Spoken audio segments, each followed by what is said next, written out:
सम्मान गर्छु। हामीले भोट हालेकै हो, हाम्रो पदवी जिल्ला पनि भोट हालेको, चन्द्रभण्डारी जिल्ला पनि भोट हालेको।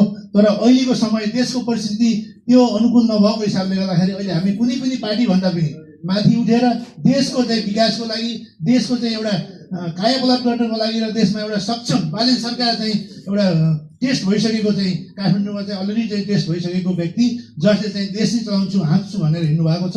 यो हामीलाई सबैलाई च्यालेन्जको कुरा छ। र मैले विशेष गरेर छत्रकोट युवा दाजुभाइ तथा दिदीबहिनीलाई मैले के भन्न चाहेँ भने छत्रकोटलाई हामीले एउटा ठुलो च्यालेन्जको कुरा आएको छ। हामी रुरुभन्दा ठुलो हुनुपर्छ, रुरुभन्दा माथि हुनुपर्छ, दरबारभन्दा माथि हुनुपर्छ, सत्यवतीभन्दा माथि हुनुपर्छ।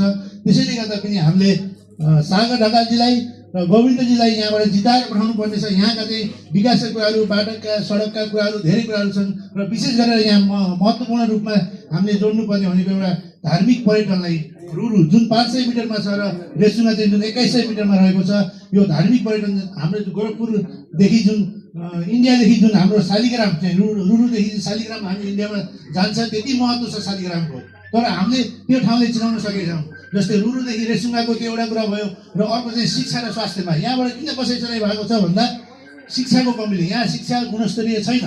त्यसको कारणले पनि यहाँबाट धेरै तराईतिर जाने, सहरतिर जाने त्यो कुरा भएको छ। र अर्को यहाँ उत्पादन हुने जस्तै कफीहरू भयो, सुन्तलाहरू भयो, उखुहरू भयो, त्यसलाई हामीले कसरी प्रशोधन गर्ने, हामीले सस्तोमा बेचिरहेका छौँ। जसले गर्दा यहाँ भएका किसान दाजुभाइ दिदीबहिनीहरूलाई त्यो मूल्य नपाएको कारणले उहाँहरूलाई चाहिँ विस्थापित हुनुपर्ने, यहाँबाट चाहिँ सहर जानुपर्ने, देश छोड्नुपर्ने स्थिति भएको हिसाबले गर्दा यिनी 3टा मुद्दाहरूलाई लिएर विशेष गरेर चाहिँ हामी चल्नुपर्नेछ।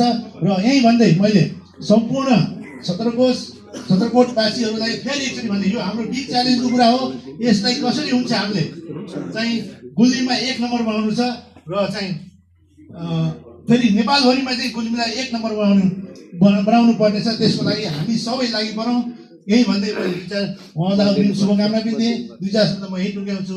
जय छत्रकोट, जय घन्टी, जय देश।